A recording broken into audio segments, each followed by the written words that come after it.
Go ahead, Wandayi. Yes, Honorable Speaker, I want to refer you to the provisions of Article 93, Sub-Article 2 of the Constitution, very, very briefly. And if you allow me, I'll read. The National Assembly and the Senate shall perform their respective functions in accordance with the Constitution. Honorable Speaker, if you go further to Article 108, Honorable Speaker, of the Constitution, especially 108 Sub-Article 1, where it clearly provides that there shall be a leader of the majority party and a leader of the minority party. It goes further at Sub-Article 3, Honorable Speaker, to say that the leader of the minority party shall be the person who is the leader in the National Assembly of the second largest party or coalition of parties. But finally, at Sub-Article 4, it provides the order of precedence in the National Assembly, which is obvious, Honorable Speaker. It's the Speaker, the leader of majority, and the leader of minority. Honorable Speaker, pursuant to these provisions, the Parliamentary Service Commission has proceeded to facilitate these offices, and particularly the office of the leader of the minority party, which I am privileged to occupy as we speak, Honorable Speaker. Honorable Speaker,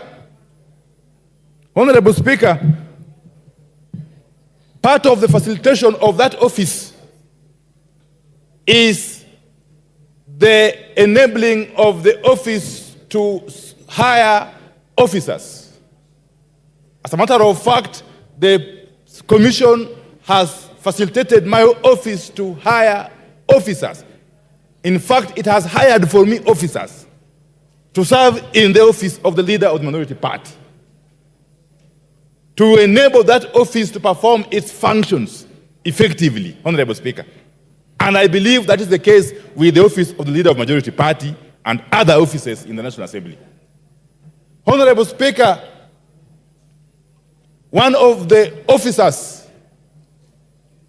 in my office is the person holding the office of the policy analyst. Honorable Speaker, the policy analyst in the office of the leader of minority party plays a very, very crucial role in enabling the holder of that office to perform his work. Honorable Speaker, on the eve of today's sitting, specifically this morning, Honorable Speaker, at 2:20 a.m. this morning, I was called by the policy analyst in the office of the minority leader, one Gabriel Owiti Oguda. Gabriel Owiti Oguda, that is the policy analyst in the office of the leader of minority. He called me this morning under distress that there were people, in fact he called them cops. I think cops means policemen. At his gate, breaking into his compound.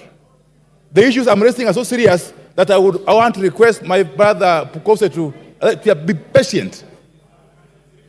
Honorable Speaker, Mr. Gabriel Oguda called me at 2:20 a.m. this morning, informing me that there are people at his gate who were breaking into his compound. No sooner had he called me, Honorable Speaker, I mobilized lawyers to try and attend to his situation. But within no minute, Honorable Speaker, Members, order. I need to hear.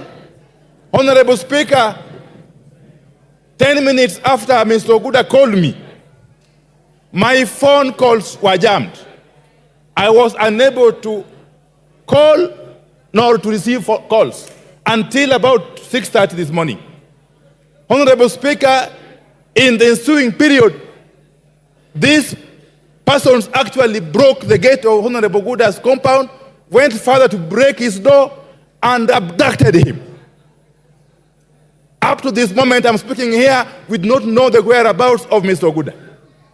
who is an officer in the office of the leader of the minority party, an officer who is supposed to make our work possible, happening on the eve of this very special day, Honorable Speaker, we don't take it lightly. And I want to explain further, Honorable Speaker. The persons who abducted Mr. Oguda are not known, even though in his phone call to me at 2:20 a.m., he indicated they were policemen. We have looked in all police stations in Nairobi and environs. He is nowhere to be seen. We don't know whether they kill him or they are holding him incommunicado somewhere. Honorable Speaker, we do not know. Honorable Speaker, Article 29 of the Constitution of the Republic of Kenya protects the right to freedom of every Kenyan citizen. Indeed, even the rights of arrested persons are protected in the Constitution at Article 49, Honorable Speaker. As a matter of fact, nobody is supposed to be arrested without being informed as to why he is being arrested. The Constitution goes further to provide for rights of detained persons. If you are arrested for whatever reason and you are detained, you have got a right to access the services of advocates or lawyers. Up to this morning, up to this moment I'm speaking, the lawyers that I was able to assemble have not been able to access Mr. Oguda, wherever he is. So what am I saying? What I'm saying, Honorable Speaker, is that this cannot be treated as business as usual. It is the same manner somebody or people can abduct officers assigned to the office of the Speaker.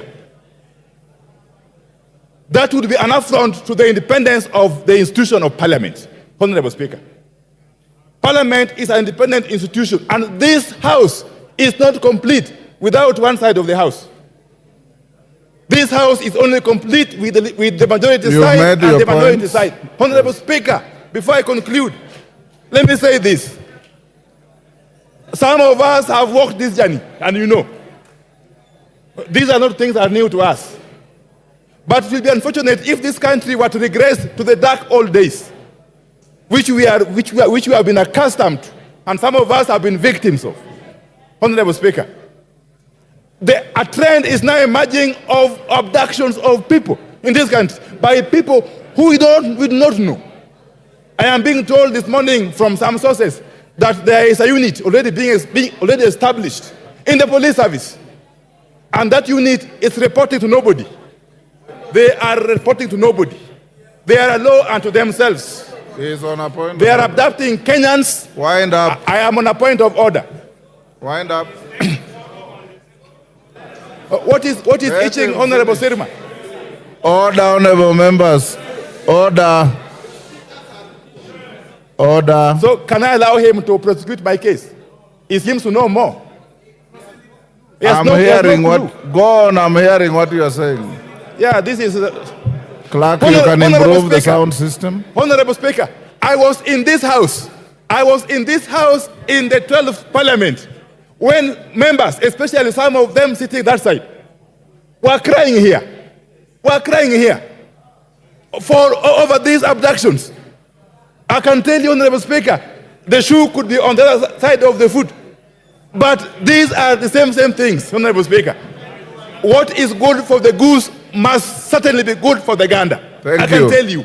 And therefore, will I be right, Honorable Speaker, to request you that before we proceed, you use your powers under the Constitution to compel whoever has abducted the officer in the office of the leader of minority to be produced before we can proceed. Otherwise, this House will continue to be under siege, and we cannot operate under intimidation. Personally, you can't. You made a point. Thank you. Minority Leader, you've made your point. Give him 1 minute to conclude. You are now not complaining, you are making a speech. If anybody thought that they can intimidate members of Parliament, let me assure them, at least personally, I can never be intimidated. You will never intimidate me. You've made your point, Wandayi. And therefore, I demand on behalf of my coalition that extra the material officer that's is unnecessary. Released, or at the very worst, taken to court and charged with all offenses he has committed. Thank you. Thank you. Majority Leader? No. Order, Honorable. Thank you, Honorable Speaker. Honorable Speaker, I think the issue being raised by the minority leader is an important matter that we should deal with, and that is, Honorable Speaker, I was pleading with my colleagues here to allow the leader to make his point. Because this is a house where we should all conduct ourselves with some decorum, so that the leader makes his point. Because as he says, today could be an officer serving in his office. Tomorrow, it could be an officer serving in the office of the Honorable Rindikiri or the Honorable Kimani Ichungwa. Therefore, Honorable Speaker, none of us, Honorable Speaker, if you can protect me from the likes of Honorable Kagombe, Karemba, and Kawanjiko, who are all up on their feet. Order. Order, Honorable Karemba. Take your seat. Honorable Speaker, I was saying none of us in this House would tolerate that kind of conduct that the leader of minority has said. But, Honorable Speaker, I'll be cautious to use words like abductions or kidnap. Honorable Speaker, all that probably I could commit is to check first with the Inspector General of Police whether the police are holding the said officer, and also to investigate what would have happened, who these particular people are, because even when I listened to the Honorable Opiyo, even him, it's not clear to him whether these were policemen or otherwise. But, Honorable Speaker, let me say this, that when this administration took over the reins of leadership in this country, Honorable Speaker, none other than President William Ruto committed that the days of finding Kenyans being abducted and killed and their bodies dumped in River Yala or River Tana, we are beyond those days. And I want to assure you and assure the country that that shall never happen in this country. A situation where Kenyans are abducted and their bodies are later fished out from rivers, it will never happen. And that is, Honorable Speaker, not also to say that if it were the police, Honorable Speaker, not just officers of the Parliamentary Service Commission serving in our offices, even ourselves as members of Parliament. And I'm sure there are many, even on this side of the coalition, who have fallen victim of arrests, justifiably by the police.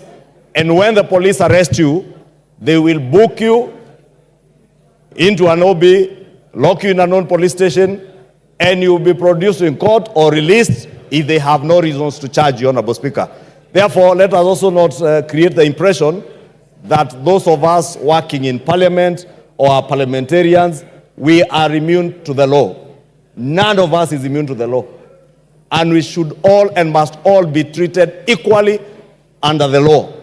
Whether we are members of Parliament, whether I am the leader of majority, whether the Honorable Opiyo is the leader of minority, if myself and the Honorable Opiyo run into problems with the law will take its course. But we must be arrested, produced in court in line with that law, Honorable Speaker. And therefore, let me just commit, Honorable Speaker, as soon as we are done, I will check with the Inspector General of Police whether the said officer, I'll get the details from the Honorable Opiyo, is in the hands of the police, so that we avoid speculation and anything that we may be saying of abductions, kidnaps, and all those manner of things. If he has been arrested by the police, we'll get to know why he has been arrested, if he's being charged for what offenses, and Honorable Speaker, that I can only confirm once we get in touch with the police. Thank you, Honorable Speaker.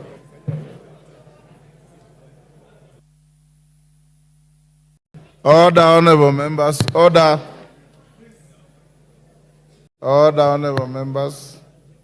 I have heard what the minority leader has said. In the context of the Constitution and the law, he's right. And I've heard what the majority leader has responded. I am not privy to any of those facts. You know that you have immunity as members of parliament. Nobody can arrest you or serve you with any court processes within the precincts of parliament. Your staff will be protected under my watch. We will not protect those who break the law, obviously, because even as members of parliament, we are not above the law. If you commit any crime out there, the speaker can only wish you well. But if they come to arrest you in parliament, the speaker will stop it. I will direct the majority leader to get in touch with the IG and find out about the officer working in the minority leader's office and report back to me within the next 1-2 hours. And Honorable Wandayi, I'll be able to communicate. Thank you.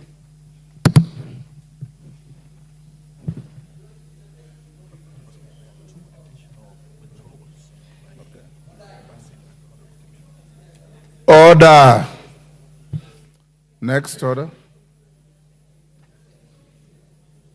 Order number 6, notices of motion. Order number 7, questions and statements. Order number 8, motion, alteration of the calendar of the House. Majority Leader. Thank you, Honorable Speaker. Honorable Speaker, I beg to move that pursuant to the provision of Standing Order 228-4, this House resolves to alter its calendar for the third session, regular sessions, as adopted on the House on Wednesday, 14th February 2024, by varying the period for the short recess with respect to the second part of the session, so that the short recess commences on Friday, 28th June 2024, and ends on Monday, 15th July 2024, and B, that the House resumes regular sittings on Tuesday, 16th July 2024, and ends on the 8th August 2024, with the second part of the session. Honorable Speaker, as you are aware, Honorable Speaker, over the past 1 month, members of this House